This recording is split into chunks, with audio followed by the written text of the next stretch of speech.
Welcome to Live from the Gardens, a Fanimorph podcast about animals and how to be a convincing Animorph, which we never talk about, but it was the original concept for the show. That was this week. Started for. We'll be talking about the housefly and the rhino, the rhinoceros. The two animals that Jake morphed into in Animorphs number 16, The Warning, which is what we talked about last week on the Dork-Bajir Chronicles. If that wasn't confusing enough, here's some names. My name is Mikhail, the host. I'm Tessa, the expert. And I'm Braden, reigning champion of the one and only competitive circuit of Live from the Gardens. Fuck you! How are you guys feeling? Can't we say that we tied in the end because the it's points not over. that we really made was the friendship that we made along the way? So for those of you who didn't listen to the last Live from the Gardens, we got rid of points, which was the original sort of quiz concept, or rather concept number 8 maybe for this podcast. We're just trying to make it a better podcast, points. And now it's just... Yeah, we had a lot of people complaining that Braden and Tessa were like buying likes and subscribes for their Twitters just to get it was mainly more Catherine and Grant, if we're going to be honest. It was Catherine Applegate and Michael Grant who were complaining that we were buying our likes. And I gotta say, Michael, you stood me up for coffee. I'm allowed to buy as many likes as I fucking want. And Catherine... It's been a week. Catherine, just because I didn't leave my fiance... and you didn't, after you threatened to leave Michael. Like, she's so thirsty. She's so thirsty for that tiny furry body. You just remind her of, like, a small furry Andalite, Braden. Good call, Tessa. Pretending I'm a very small person so that the Yerks don't find us. That's definitely. It's a good call. Well, smart subterfuge I made. Who's listening obviously knows this is the voice of a 6'3" man. That's why your voice is so deep and masculine. It's actually why my voice is so high, because it has to travel very far. That's the opposite of how it works. But good try. Speaking of voices, can I just say, Mikhail, I'm so proud with how much emotion you used for the intro for this episode. Like, you had pitch and everything. I feel like that's a very condescending comment. Yeah. This is episode 37. I've done a lot of intros. Mickey getting pitchy. Wasn't condescending at all. The first question is for Braden. Why are some flies large and some flies small? You know, when you see, like, basically what must be the same species of fly. It's not that funny, but one of them is big. One fly's a big fly. One fly's a little fly. But they're different sizes. Why is that? I actually saw the reason. Might surprise you. See, flies, their bones are actually maggots. Yeah, they don't have any real organs. They don't have any real bones. You see, their exoskeleton is actually just filled with babies. And those babies grow and grow and grow until finally the fly bursts open, deposits its maggots, and then flies away. So it's similar to how Yerks create babies then. Yeah. And they can fly even faster and better because now the flies don't have the babies in them. Okay, the real answer to the question is some flies are big because they actually live longer and, well, I shouldn't say longer, they ate more food and had a better life during the larval stage. But after they go from like eggs to larval, or like maggots to larval to flies, right? They ate well during the larval stage, so they were just bigger when they came out. They don't actually grow after that. So they're not growing over their lifetime. The size that they are when they're becoming a fly, or when they become a fly, is the size they'll be forever. That would have seemed a lot more interesting if it hadn't taken so fucking long to get to it. But can I just offer a quick correction, Mikhail, that the fly actually goes from egg to maggot to fly, because maggot is the larval stage of the fly.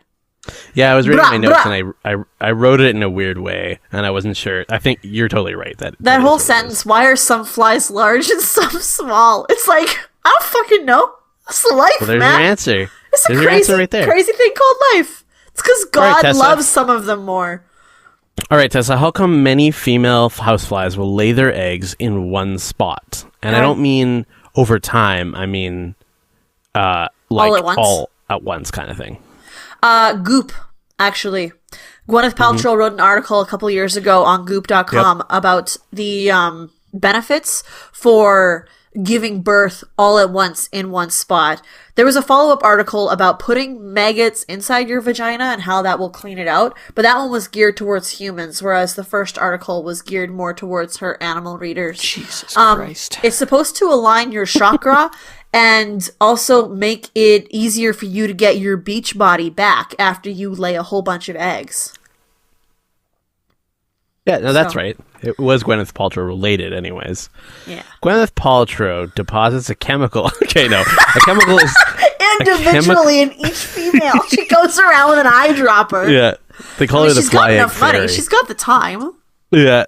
A chemical is deposited on the eggs by the female when she lays them, and that chemical attracts other females. So it's kind of like a snake biting its own tail type of thing. Like, they just keep laying it because they think it's the best spot because of a chemical reaction. They think that it might be because I might be getting this wrong. I think it's K selective, but basically it's the type of animal where they don't put a lot of effort into individual babies. They just lay a shitload of babies and hope some that of them will survive. I mean, Yeah. Mikhail, if you are wrong, don't worry. We will have our followers live tweet us right now with corrections.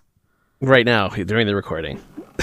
So far, I haven't heard any. So I think I've gotten multiple texts already because I'm live streaming this. Oh my God.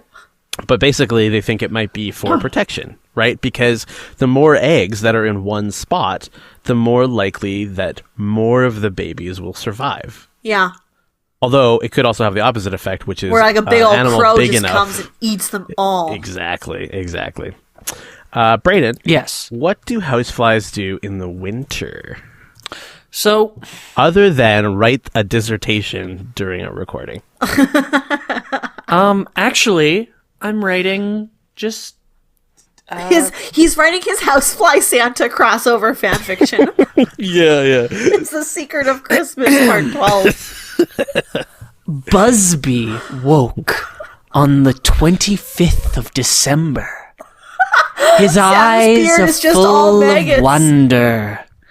He rushed down to the tree to see what treasures he could plunder. Gasp! Beneath that green wonder, a pile of shit bigger than any other. And beside that, rested with care, a smaller but more rank pile of shit that Santa placed there.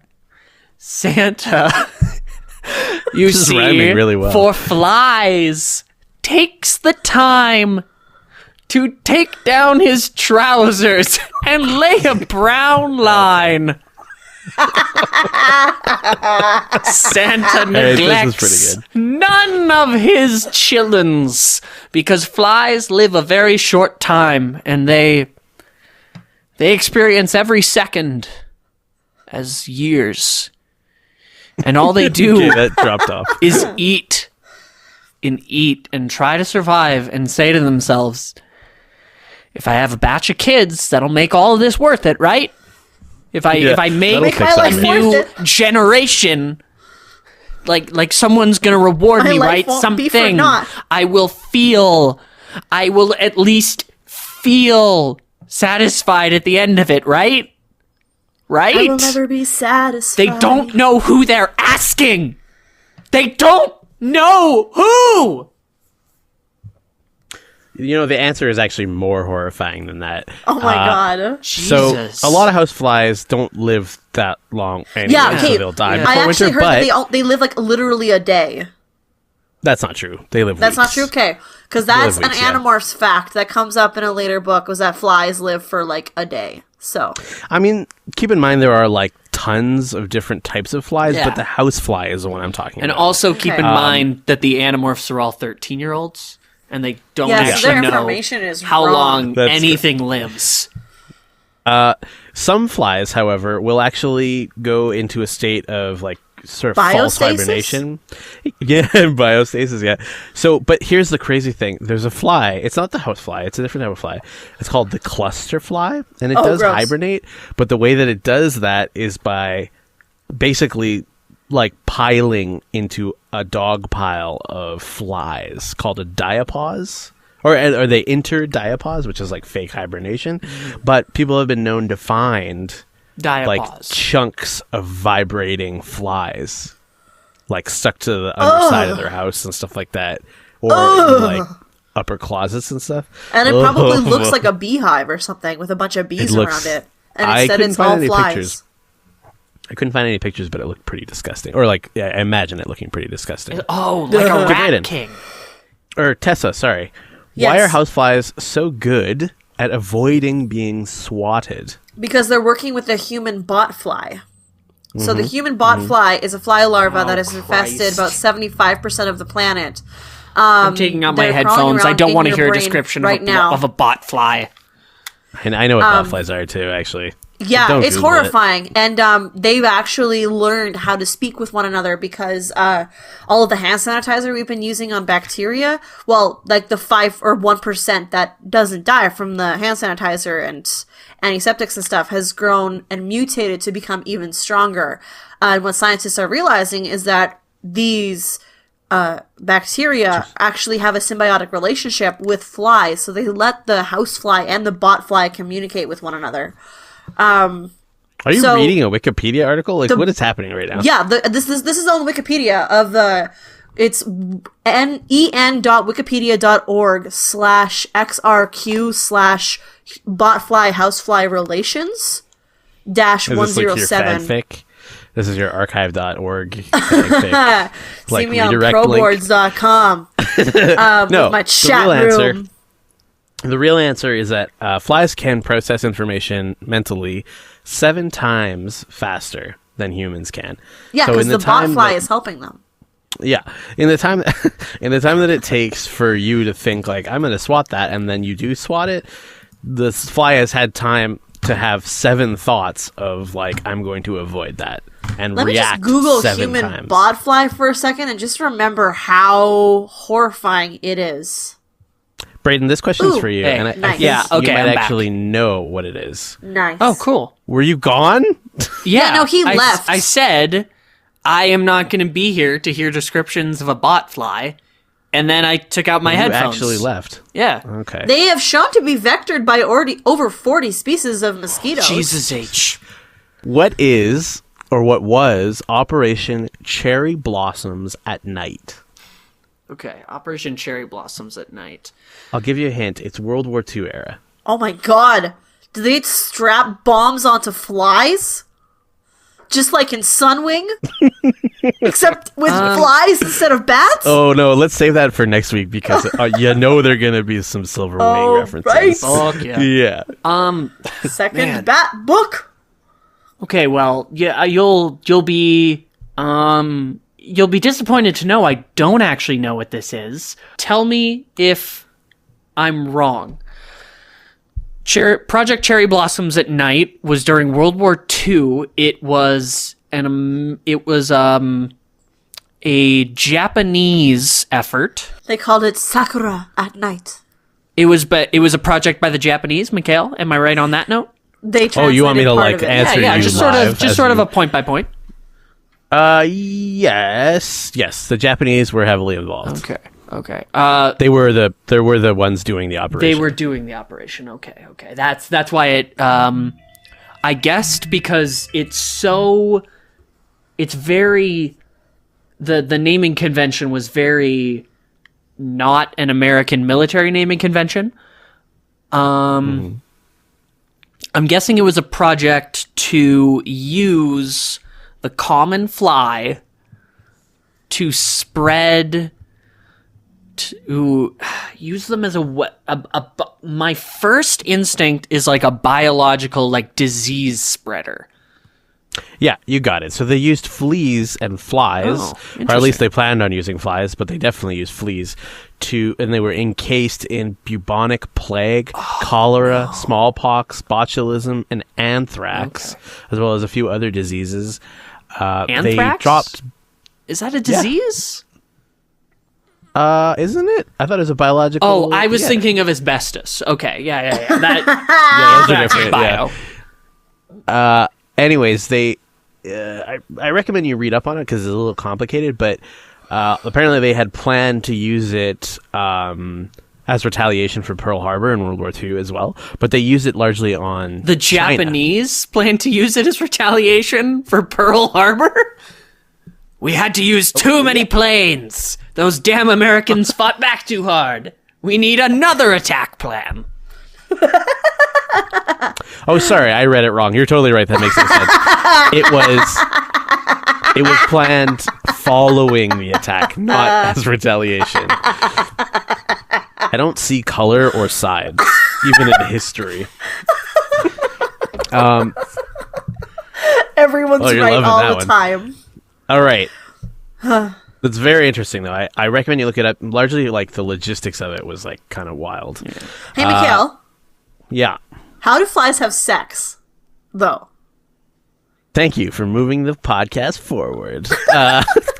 Males, after a male housefly is kind of, like, turned from a larva into a housefly, or into a fly part, after 16 hours, it can have sex. Females is after 24 hours. So they live longer than 24 hours if it takes that long to even reach Otherwise, puberty, that's right? sucky. You're just like, sexual maturity! The way that they start, like, they indicate to each other that they want to mate, is the male will, like, constantly slam into the female in the air or on the ground. Just like in real life? But it's pretty cute, actually. Like, it's hard to find footage, obviously, but the male, once they, like, agree to it, they'll land, and the male will climb onto her back. I'm sure you guys have probably seen flies doing this. But if she vibrates her wings, that's a sign to, like, okay, I accept you, kind of thing. Mm-hmm. But during the act, he'll use his, like, front legs to, like, stroke her head during the act. Which just like in real life, am I right? Anyways, flies only use mate both once. hands just to, like, make sure her hair is set. I balance myself on my erect penis.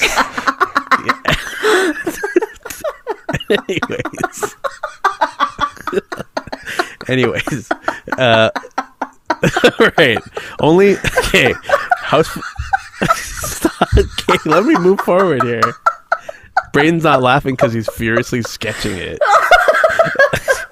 He's like he's masturbating and trying to see if he can, like, laughing. Get himself set up on his erect penis. I have a huge, powerful smile that defies the world to laugh. So houseflies only mate once, and then they store that sperm, and they can lay up to 500 eggs with that mate. Which she pushes out of her. Okay, I'm reading my own notes. She can lay up to 500 eggs. She pushes out her vag into his pee hole, and he shoots out his sperms. What? I did research this a while ago. I think her vagina parts kind of like extend out of her body into his pee hole. Nice. Sure. Bugs are so fucked up in their weird bodies. Yeah. They're weird little bug bodies. Their bones are their skin. Let's move on. Bones or skin. Let's move on to something. My other favorite little weird bug, the rhinoceros. My bone is my skin. I was going to say something not sad at all. Guys, don't research rhinos. Only thing you're going to see is, like, really horrifying pictures of people who have cut off rhino horns. And it's so bad. It looks really, so bad. Really bad. It's so dark and so sad. Yeah. But really pictures of baby rhinos is adorable. That'll make up for it. That's true. All right. This one is for, who went last? Braden? So this one's for Tessa. How do rhinos pluck foliage off of plants and trees? Because remember, they're herbivores, right? Yeah. So their lips and their tongue are really dexterous. They're kind of similar to the giraffe in that way. And they use their lips and their tongue to hold sporks so that they can stab the leaves off of the trees. Okay. And they set it up on the ground to make a little salad. They don't like eating leaves one by one. They will wield 2 sporks, one with tongue and one with lips. It's kind of impressive if you can see it. Get down to the zoo and check it out sometime. Here's a question about rhino salads. It's up for bonus points. What is a rhinoceros's favorite salad dressing? It's not a joke. I genuinely don't know. It sounded like a setup that was going to deliver a hilarious punchline. Hate. Okay. I just was like, everything going through my mind was just so gross and dirty, and I couldn't think of anything. Thousand Island. Just be real about it. Anyways, yeah, Brayden, no, they love Thousand Island. What colors are white and black rhinos, respectively? It's not a trick question. It's not what you'd think. So, actually, white and black rhinos are the exact same species of rhino. They're actually just called West African Tunisian rhinos because of a thing that we won't get into here. But there were oh my god, there were when Europeans first began to colonize began to colonize Africa. There was a battalion of I believe Norwegian Europeans called, damn it, I forget their name right now. Maybe that has something to do with, maybe they were the Tunisians and that's why it's called anyway they were locked down. They couldn't get away because a local tribe had surrounded them. And the Europeans, they had enough supplies for a long time. They were going to be there for a while, and they thought they were going to have to be. In fact, they started rationing bullets for a very long time. But what they didn't know is that the tribesmen as well, the warriors out there, they weren't near their village or anything. They were just like a skirmishing force, like scouts. And they decided independently, well, we can't let them get away. They'll just get out in the wild and start raiding. So they were locked there for quite some time. They became somehow it's going to relate to rhinos at some point. Both of them became essentially encamped, entrenched forces.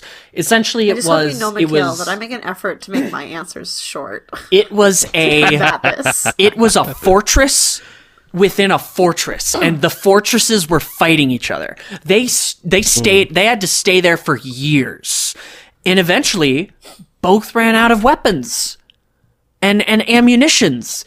So they it's one of those great, incredible coincidences of the era of history that they both at the same time stumbled upon the idea of taking their herds of rhinos outside of within their territories and using them for war.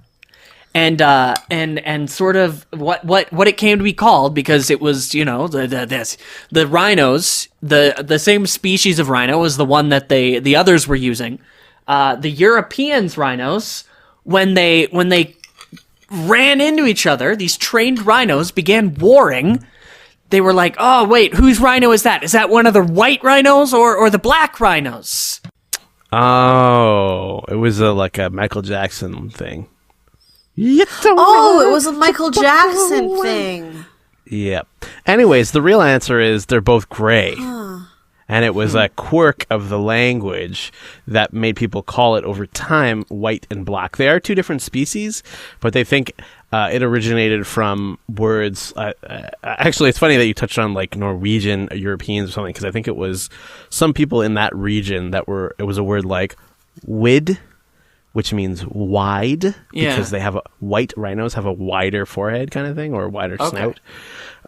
Anyways, it's something dumb like that. It could be because Norwegians are surrounded by snow all the time, so that's white to them. So as soon as they see gray, they're like, "Oh, fuck! What the fuck is that?" Well, that's not white, so that must be the color black.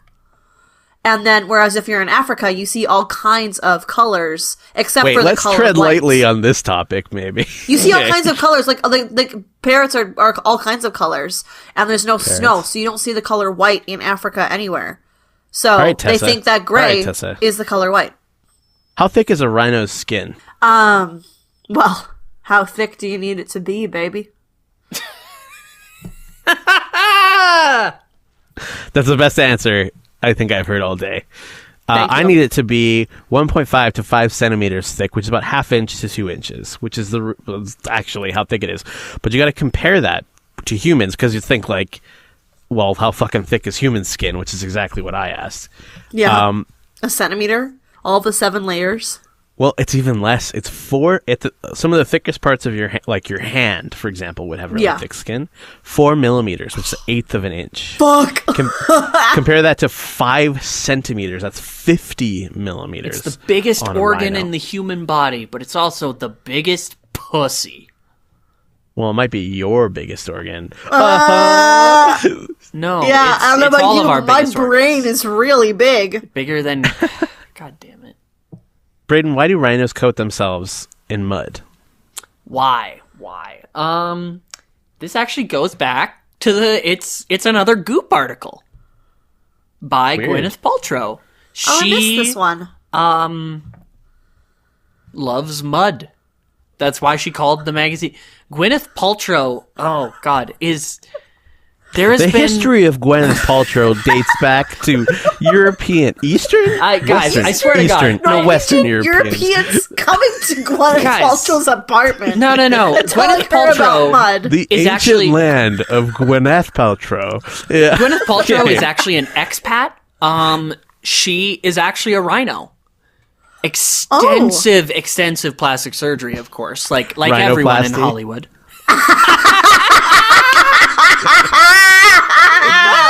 That's the funniest joke of the whole series.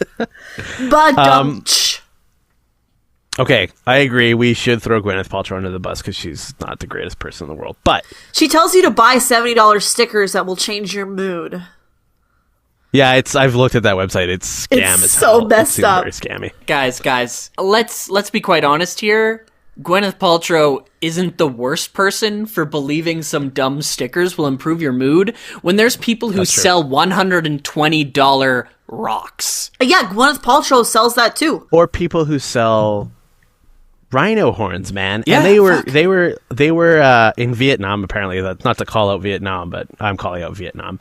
Apparently they sell the majority of rhino horns there, and I think it was 2016, they showed that the price could be as high as $50,000 for a rhino horn. Oh my God. Weight for weight apparently is like the price of cocaine. I read. Fuck. They're also critically endangered because of it. I think there is some value for you Googling like victims of rhino poaching, like the rhinos themselves, because it's so horrifying that it kind of like makes you actually care about it. It's half of their face. Like there's no way they can live after that. They cut it off with a chainsaw. And it's made out of keratin. It's the same stuff that your nails and your hair is made out of. It can't even taste good, and it doesn't do anything. I know. Humans are fucked. Anyways, what's also kind of awful, but I guess not really surprising, is rhino sex. They got big penises. I didn't look that up too carefully because I've read like short stories, or I've read reports of people who went on African safaris, and they're like, "Why does that rhino have 5 legs?" I believe it because a lot of those big herbivores. It's like elephant stuff. Their fifth question. Hey, Braden, tell me about rhinoceros vaginas. Well, fun fact, Mikhail. Rhinoceros vaginas actually have a thick layer of skin grow over them, actually as thick as the rest of a rhino. A male rhino has to punch through. No. Oh, with his gross. cock. I don't want to think about that. It's okay. It doesn't hurt her.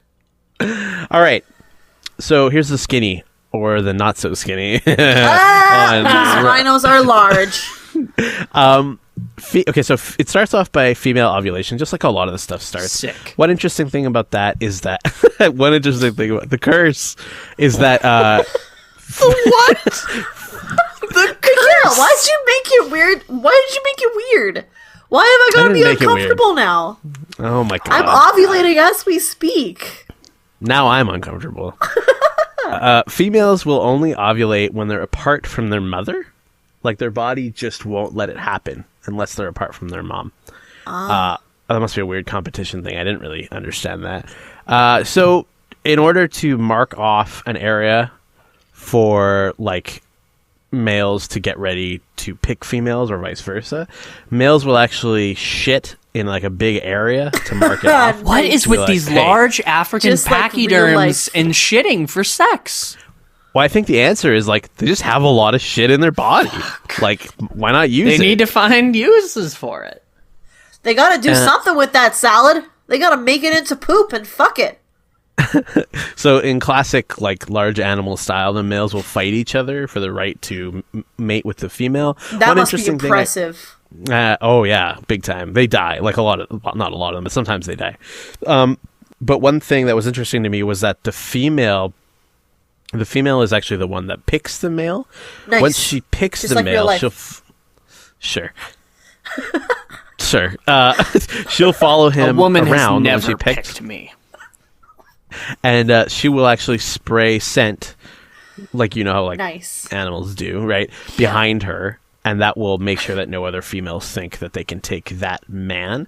The really crazy part that was different, I thought, from a lot of other mammal mating, sort of, is that the male and female, once they pair off, will actually fight each other.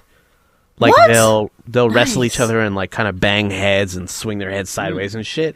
And, like, there's been cases, like, supposedly there was a rhino in a zoo where his, like, wife basically killed him. He died during this. It's called bluff and bluster during this, like, kind of fight before mating. What happened was he told her that he was leaving her, and she hit him over the head with the frozen leg of lamb that she was making for dinner. And then she cooked the leg of lamb and fed it to the police as they came to investigate the murder. This is like a Edgar Allan Poe story, isn't it? Roald Dahl, but yeah. There it is, yep. Anyways, by the end of the bluff and bluster, they're extremely tired. And the sex is, like, pretty mammalian, like, he comes up from behind type of thing. She's standing up. Nothing too interesting there. But I did think it was crazy that they could literally kill each other after they had already decided to have sex. They're like, we gotta be sure. Yeah. Run the gauntlet. How do I know you're a real man? Are you woman enough for this? All right, finally, it's time for the hypothetical question of the week. Hypothetical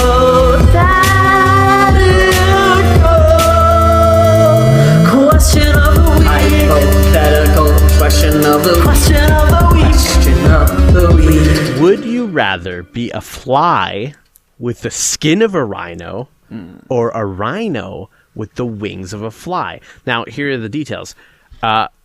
So all physical laws are out the window, right? Like, obviously, a fly couldn't be that heavy and still fly. Fuck that. It can definitely still fly.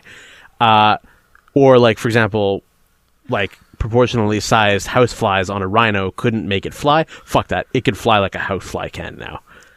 But it's still the same size as a rhino. Which one would you rather be? Think about it this way. Have you thought about it already? Oh, okay, I know 100%. Okay, hit me. Rhino with the wings of a fly. Yeah, rhino with the wings of a fly. Because the fly wings would be, like, in the middle of my enormous chunky back. So, like, when I'm flying, the rest of me is hanging like a tired cat being picked up by a toddler. So I'm basically just flumped over, U-shape in the sky, flying with these little wings going up and down and eating the sky leaves. What's not to love? So you think it would just be cute and funny to look at, and that's why you want to why you want to be also, rhinos tiptoe, as we learned last week in book 16 from Jake's description, and they're graceful, and, like, I am not graceful in real life. I would love to be graceful like a rhino. Also, I could be a ballerina. Yeah. Also, fucking rhinos are big and flies are small, and I'm sorry, it's a big things world. It would be better to be a large thing. Plus, I still have the rhino fly. I can fly as both of these things, and basically these things are both well armored and can fly. Yeah. That's what they each gain from each other's thing. It's just with one of them, you have a tube that you can eat shit with, and the other one, you have a horn. Yeah. That's dope, though. Okay, you gotta think, like, rhinos eat 90% of their waking day, right? And you gotta do that or they'll die. Flies just happen to eat less because their weight is smaller. I think that's totally true. Also, I mean, I guess I didn't say that you'd have the brain of a human, but if I did have the brain of the human, you better believe I'd be doing all kinds of crazy shit as a fly, which I don't think I could do. You can fly as a rhino. You can fly upside down as a rhino with the wings of a fly. You can't digest good food. Fuck that. You can't go eat good food. You got to just basically spend the day like being at the top of your rhino food chain because you can reach the top leaves. I'm sorry, Mikhail, but, like, I love salad, so I would just get my beautiful boyfriend, who's like a jaguar, to bring me salad. It might be a bit of a sticking point in our relationship, as he's a butcher, and that's the main reason why we're dating, is because he's a butcher and I'm not. He gets to see how the other side lives. But, like, I could just ask him to bring me salad, and then he would have a cool rhino girlfriend who has wings, and I could fly him around, and we would be, it's a Pixar film waiting to happen. Not Pixar. It's an Illumination film waiting to happen. Yeah, it's an off-brand 3D movie, for sure. It's a Warner Brothers 3D movie. It's that one kid in film school, in animation school, that's his third year final, is that short film. Starring me. And like the voice acting's really bad and the sync on the lips. There's no really voice acting at all. It's just oh yeah. Like Zelda or like Link from the Legend or like anime. Yeah. Or like from Brayden's like sex cartoons he keeps trying to show me. Oh yeah, his weird sex cartoons. Excuse me? Showing us. Japanimation. I do not show you even the least fucked up of my sex tunes. I show you the shit I would show my grandmother. Yeah, your grandmother was a weirdo. I loved her, but man, she was into some rank stuff. I was talking about my still living grandma. Thank you for bringing up my... Then why did you say was? Because all grandmas, you talk about them in the past tense because they're all elder witches. It's a respect thing, Brayden. You wouldn't understand because you're little and weak. Let's just say that Tessa and I know something about your grandma. No, I'm not going to go there. Oh, no, don't go there. Yeah. Tessa. We're from the Surreal Rip in the future.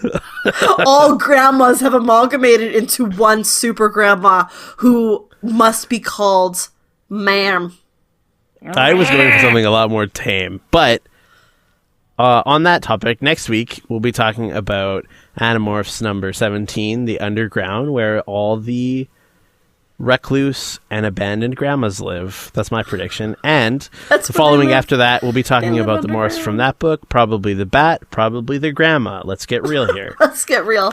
That's they grandma. Do talk about the horrifying detail Rachel goes into about morphing into a grandma. Is like, that's what's going to happen to me, you guys. I'm just drying up My everywhere. boobs are going to get so saggy. My hair is permed now somehow. My hair is permed and white. I don't understand the internet. I think it's easier to go to the bookstore for some reason. Until next week, you can find more of our stuff on our podcast page at collectivelegacy.org. We are also on Twitter, Tumblr, Instagram, and Facebook. We post a lot of memes. It's mainly all memes. Mostly memes, let's get real. You can subscribe to us on iTunes or anywhere that fine podcasts are caught. And you can hear more of this. Oh, fuck, that was choice. Also, you can just go to some ASMR. I'm a big fan of GB right now. For the Fanimorphs, I've been Mikhail, the host. My name is Tessa, the expert. I'm Brayden. I still love you. And this has been Live from the Gardens, a Fanimorph podcast about how to be a convincing Animorph. Probably. I might change the outro line because we never talk about that. If you'd like to correct or clarify any of the poorly researched animal facts in this episode of Live from the Gardens, feel free to contact us on Twitter, Instagram, or Facebook by searching for Fanimorphs, the Dork-Bajir Chronicles. And remember, stay safe, stay hidden. Hi, hello, welcome to the ad for the show. I'm Mitch, the host of Wank Talk Radio. On this show, I talk to interesting people about interesting things. Do you need to know more than that? Okay, fine. Pretty much we'll talk about whatever my guest is interested in or passionate for. Sometimes it'll be silly, sometimes serious, sometimes a bit of both. Whatever the topic is, hopefully we'll find a way to make you that much more of an expert about it. You can find us at collectivelegacy.org, along with some other equally awesome shows on our network. New episodes of Wank Talk Radio are every Sunday and Thursday, wherever you find your podcasts. Let us know what you think on Facebook, Twitter, and Instagram at Wank Talk Radio. That's WENGH Talk Radio. Wank Talk Radio. Brought to you by Collective Legacy, a podcast network.